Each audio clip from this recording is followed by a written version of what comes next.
What's something that people turn into their whole personality? Some fans are kinda scary. Their whole life becomes dedication to a celebrities, and it's not just their personality, they make everything around them about that person. Posters, music, merchandise, or things bought on the internet, supposedly with relation to the subject of their obsession, and so on. I can't imagine being close to somebody before and after their transition into that life. It seems like it'd be scary. I have a buddy we'll call Chris. Chris was a pretty laid-back stoner type. Then he went to Washington where he met a bunch of hippies and became Hippie Chris. Then he moved to Hawaii for a year, and when he came back, he was Hawaiian Chris. Now he lives in South Dakota and he's Native American Chris. Completely reinvents himself every so often to the point of near contradicting his previous self. He's a good guy underneath, but seems a bit lost.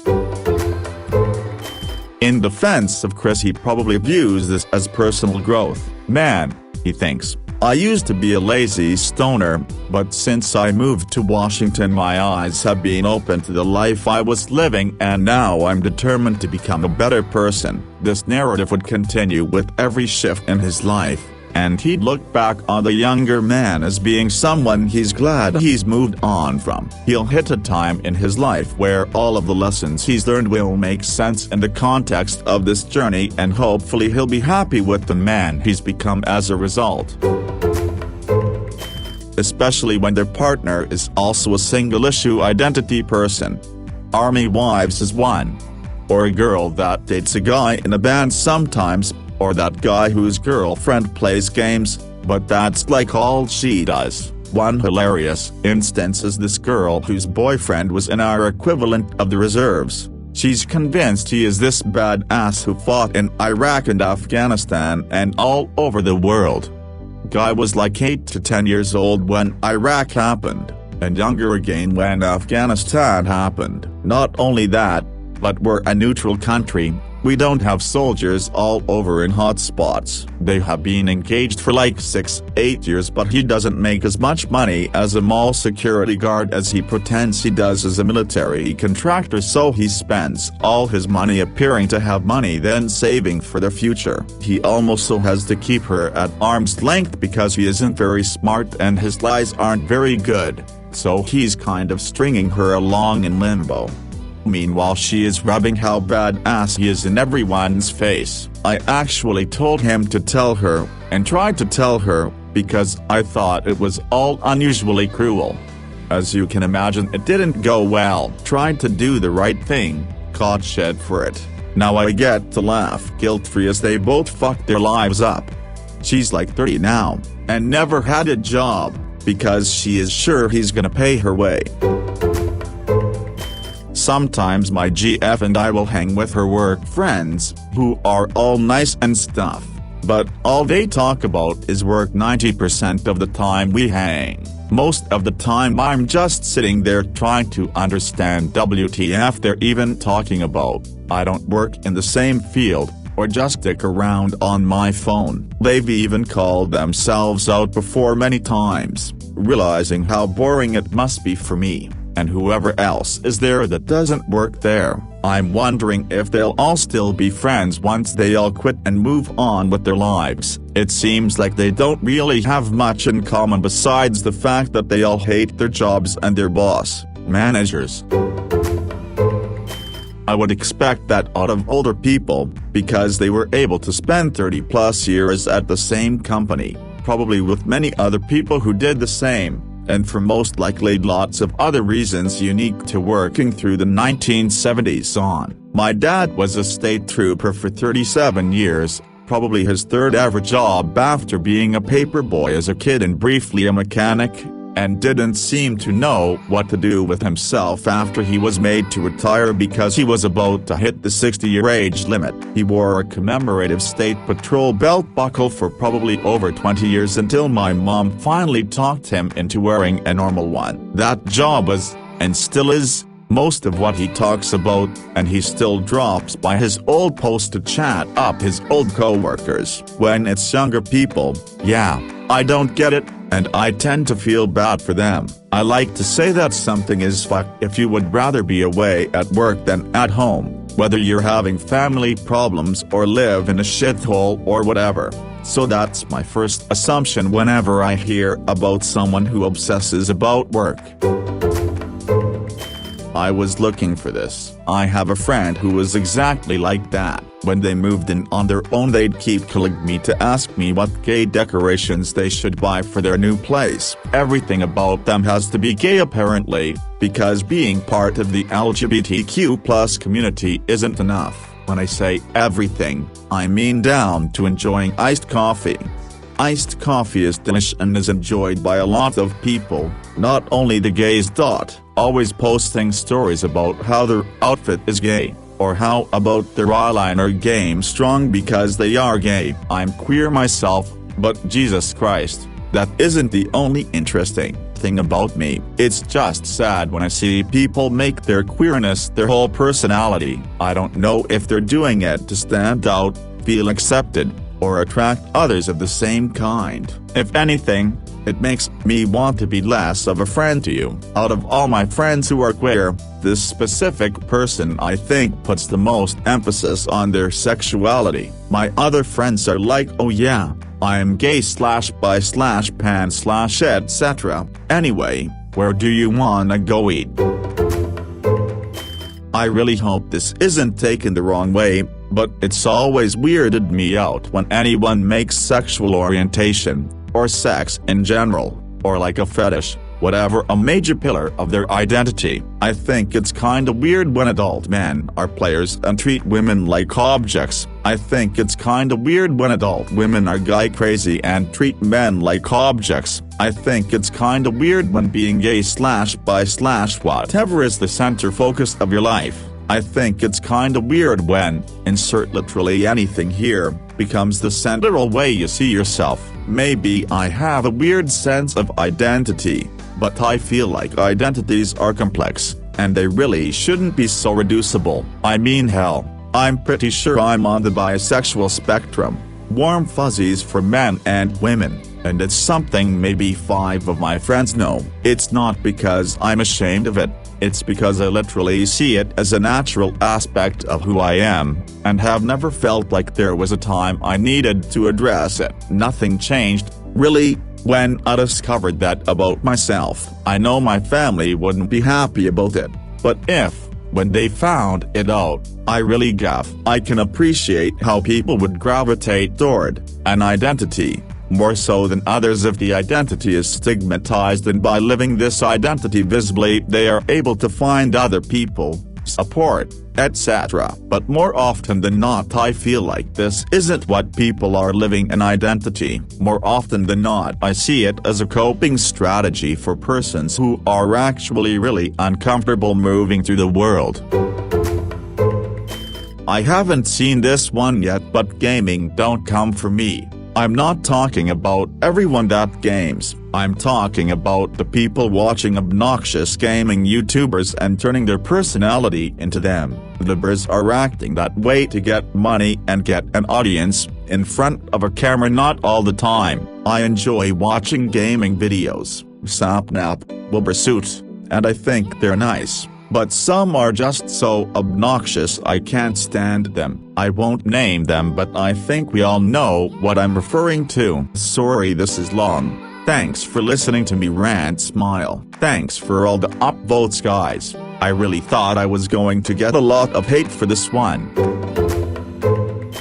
Months ago I met a girl who's constantly whining about being broke and depressed. Some of her first messages to me were talking about how sad she was and not so subtly hinting that she needed money to help furnish her new apartment. I politely excused myself from those messages and never returned. To this day she posts videos of herself smoking dabs and doing TikTok acting cringe levels of exaggerated lip-syncing videos across multiple social media platforms every day. I'm in a trivia group, and one of the members' girlfriend is obsessed with their French bulldog, and only talks about their French bulldog in our trivia group chat. and we've all agreed that we hate this designer dog abomination that isn't even trained well. She bought herself a Mother's Day card and signed it from the dog, and it genuinely makes me pinch the bridge of my nose in disappointment when I remember she shared that. Herbalife. Having to literally explain to people that it's an MLM is so frustrating. They prey on small towns, create nutrition shops that sell $9 shakes when it's literally just Herbalife and is helping the owner barely break even. Happened in my small town, then out of nowhere 3 other branches popped up in the revolving small towns, which basically means the owner can't 3 more into joining so that they can get their profit. There's a documentary out there called like 1 in a Million or something that breaks down the pyramid and how little people at the bottom are actually making. They also show that the shakes are nothing more than liquid laxative, so of course you're losing weight. Also, keto. Okay, I might piss off a lot of people, but mental illness. As someone who suffers from one, it pisses TF out of me when people turn their mental illnesses into their entire personality. Yes, I might have bipolar disorder, but that's a part of me, not the whole me. There are so many other aspects to my personality that's not rooted in my mental illness. I'm trying to fight my mental illness all the time and don't let it define me, but some people just tend to turn their mental illness into who they are, and try to justify anything they do is because of their illness. But I guess to each their own. I won't outright judge someone who's like that, but I'll simply not engage with them or bother to indulge. Lol. Where to even begin? Their fandoms, their choice of alcohol, what TV shows they watch, weebs and t-boos, what region of their country they're born in. I've personally met one woman who attempted to be the embodiment of Southern hospitality, even handed me a Tupperware of fresh-made jambalaya. Had never had it, was great. Another woman that went to great lengths to be the stereotypical California girl. Some dude who was from Prussia and was all about their history. And an English guy who thought that he'd have women falling for him on his accent alone. And this was only by my sophomore year at college. You've got the people that make their recreational drug of choice their personality. From my experiences, it was usually weed or LSD. Frat and sorority people. Plenty of people make their religion their whole personality, usually WASPs, pagan, Wiccan, or Druidism followers. It can go on and on, to be honest. Car people, horse girls, aviators, their sport of choice like basketball or volleyball, people who are pop culture junkies and those who are proud of their pop culture ignorance, and many people make their career their whole personality. This is a really open-ended question, haha. As a meat eater who used to work at a fast food joint, I'm going to get real and say that meat eaters are undoubtedly worse than vegans. Generally, interactions with presumed vegans went, "Hey, can you take this out of the meal? Thanks." Worked there for 4 years and never had to deal with a smug or angry vegan. However, one summer, we had the misfortune of adding vegan sausages and burgers to the menu. Holy fucking shit. The amount of smug and painfully obviously insecure guys scoffing and making stupid remarks about an item addition that doesn't even fucking affect them was off the charts. I've had people somehow turn this into weird macho, borderline homophobic remarks, including one full 5-ish minute rant, drag imaginary vegans, say demeaning things about any hypothetical people who would even order the product, and then dare fucking look at me with an immerite look on their faces like they expected me to enable their pathetic selves. I just want them to quickly order and get out of my sight. What did they expect? For me to say that there's nothing more cool and masculine and totally not loony as hell than losing your mind over the availability of an item that you don't even want. I'm sure that there are smug vegans out there, but I'm also convinced that they're extremely outnumbered by obnoxious meat eaters. Please Lord, just shut the fuck up and order your meal when you're going to a takeout place. Being sick/sickly. I've always had very poor health, and in high school and early college, as my conditions worsened. I didn't like that I couldn't live a normal life, so I kind of leaned into it. Always joked about how sickly I was while secretly hating myself for not being able to keep up with my peers. Some maturing and some guidance from my mother has helped me to learn that, yes, poor health sucks, and yes, I can't always do the things that healthy people can, but that doesn't have to control my identity. Doing far better now, learning what my true limits are and how to work with them. Ed, thank you for all the kindness and support. Some of the comments have made me teary. I really appreciate you all. Had a coworker get into Herbalife. She would take really crappy before pictures of herself slumped over with unwashed and unbrushed hair, ill-fitting clothes and shitty-ass lighting with a plain wall background. Her after pics would have freshly styled clean hair, full makeup, push-up bra and skin-tight clothes, bright lighting with pretty backgrounds. You could tell by her particular dye job the photos were basically taken back to back. I called her out on that crap so quick. I'm Norwegian. When I say that, a shocking amount of people assume that I'm American with Norwegian heritage. There are so many Americans making their Viking heritage their whole personality, butchering the Norse faith and fighting with the actual Norwegians over the correct way to make a traditional dish and the spelling and usage of skull. Cheers. It's so fucking horrible to watch. It's like being mocked. Being a badass in school, like giving teachers a day of hell just 'cause they're real and say what they think without filtering it. Ed, whoa, I'm a long-time lurker and this is the first time I've had any awards, let alone this many upvotes. I opened Reddit and was pleasantly surprised. Thank you all. Cheers. OCD. I don't know why many people in my lives believe they have OCD and they are proud about it. There is a difference between keeping everything organized and OCD. Thank you for the awards and all the replies. I was trying to reply to all comments but there were so many. I am sorry for people with real OCD. I can understand how difficult that should be for you. Your thoughts and pain are valid. It is very difficult condition to live with. Please reach out to people who have real OCD and also get diagnosed. I hope everything turns okay for you guys. You made my day. My 23 years / oh god utter struggles OCD, but it manifests mentally not physically. She won't obsess over germs or if she locked her doors, but she used to spend hours absolutely debilitated as she huddled in a ball while she replayed memories, many of them traumatic, or various imaginary scenarios over and over and over and over in her mind. She has gotten so much better over the last 2-3 years and it isn't as debilitating as it used to be, but it was a real eye-opener for me, as I had no idea OCD manifested in those ways. Ed, thank you all so much for your kind words. When we first met her a few years ago, she was living in a homeless shelter after having moved out, escaped from her parents' house. Her father was the source of most of her abuse.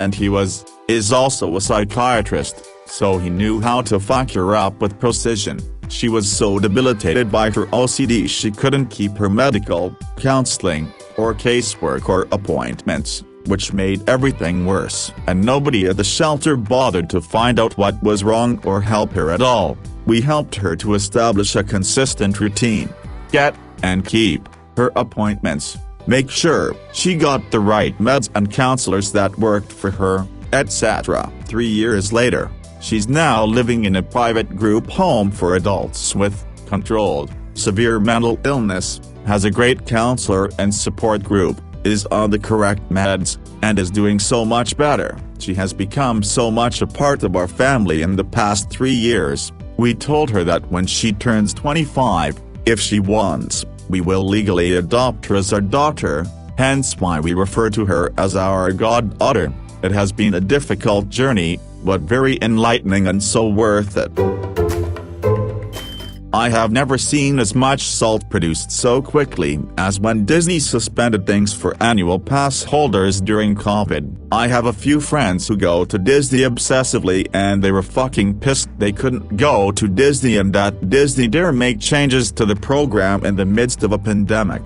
Whereas the couple of cast members employees I know were damn near bordering on suicide because of Disney playing layoff roulette with them, or throwing people high risk on the front lines and basically saying if you die, you die, and not giving them an opportunity to temporarily switch to something lower risk. Edit. I want to clarify slightly, while I'm totally all for throwing shade at Disney themselves for being absolute shitbirds, throwing open the doors in a COVID-infested state in the middle of a pandemic and trying to lobby against California for playing it safe and all and treating their employees as expendable, this was more or less intended to throw shade at the Disney superfans who got mega tilted they couldn't go to their beloved park in the middle of a pandemic, or the annual pass holders who had an absolute meltdown over Disney having to make changes to the program in a very fucking unprecedented time because they have to act like entitled buffoons, and these people not giving an eighth of a shit about the safety of the people serving them.